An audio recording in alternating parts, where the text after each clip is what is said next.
Om Swastiastu, perkenalkan kami dari kelompok 7 ingin mempresentasikan tugas teknologi layanan jaringan 1. Anggotanya ada Justina Renda Gautama Haryanto dan Sawa Fardi.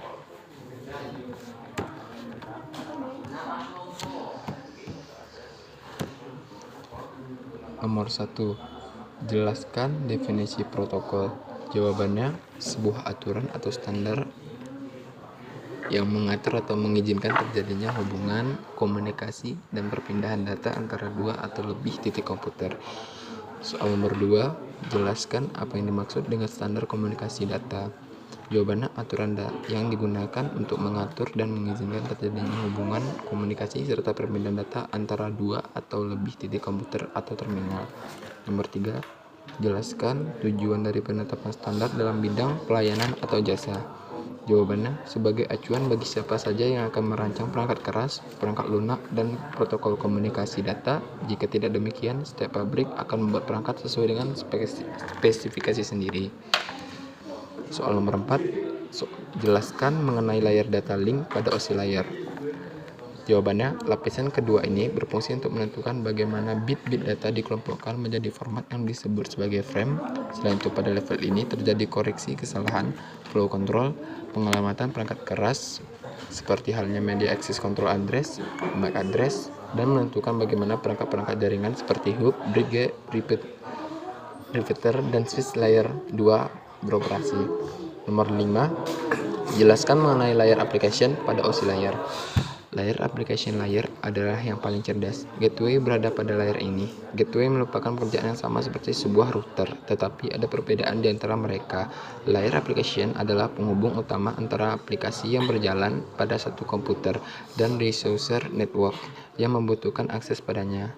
Layer application adalah layer di mana user akan beroperasi padanya. Protokol seperti FTP, Telnet, SMTP, HTTP, POP3 berada pada layer application. Nomor 6. Sebutkan dan jelaskan apa yang dimaksud dengan layer 3 pada TCP atau IP. Jawabannya, layer 3. Network layer adalah network layer yang akan membuat header untuk paket-paket yang berisi informasi IP, baik IP pengirim data maupun IP tujuan data. Pada kondisi tertentu, layer ini juga akan melakukan routing melalui internet working dengan menggunakan router dan switch layer 3. 7. Sebutkan 4 badan standarisasi internet dunia.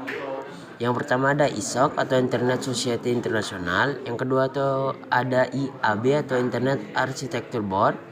Yang ketiga ada IANA atau Internet Assigned Number Authority. Dan yang terakhir ada IRTF atau Internet Research Task Force. 8. Tujuan keseluruhan dari proses standar internet adalah: yang pertama ada keunggulan teknis, yang kedua ada mengimplementasi sebelum dan pengujian, yang ketiga ada dokumentasi jelas, singkat, dan mudah dipahami, serta keterbukaan dan keadilan.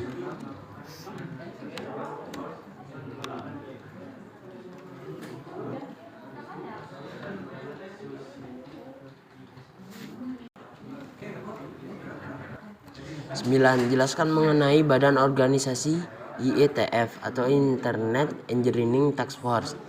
IETF atau Internet Engineering Task Force adalah sebuah badan yang mengatur standarisasi di internet. Internet Engineering Task Force atau sering disingkat sebagai IETF merupakan sebuah organisasi yang menjaring banyak pihak, baik itu individual maupun organisasional, yang tertarik dalam pengembangan jaringan komputer dan internet.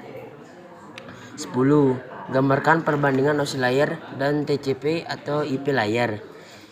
Seperti gambar berikut. Dalam OSI layer memiliki 7 layer. Yang pertama ada application, presentation, session, transport, network, data link, dan physical. Sedangkan TCP atau IP memiliki 4 layer. Yang pertama ada application, transport, internet, dan network interface. 11. Jelaskan peran badan organisasi ISO atau IEC. Organisasi ISO berperan dalam menempatkan standar universal serta dapat diterima dan diterapkan khususnya oleh semua negara anggota. Hal ini sesuai dengan tujuan ISO untuk membantu perdagangan dan proses kerjasama internasional lebih mudah. 12. Apa yang terjadi apabila masing-masing peralatan jaringan mempunyai standar yang berbeda-beda? Yang terjadi adalah setiap perusahaan akan mengalami penurunan penjualan dan akhirnya bangkrut. Karena setiap peralatan jaringan itu pasti sama semua. Yang membedakan hanyalah tipe atau merek dari peralatan tersebut. Jadi setiap peralatan jaringan masih bisa disatukan karena masih satu standar peralatan jaringan. Perusahaan harus menyesuaikan peralatan jaringan dengan zaman. Karena apabila tidak disesuaikan, perusahaan tersebut akan kehilangan banyak penggunanya yang pasti beralih ke teknologi yang lebih modern. Dan yang terakhir nomor 13.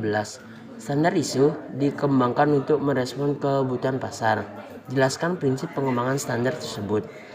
Merespon untuk kebutuhan pasar didasarkan kepada pendapat para ahli di seluruh dunia, dikembangkan melalui proses yang melibatkan banyak pihak, dan didasarkan oleh konsensus.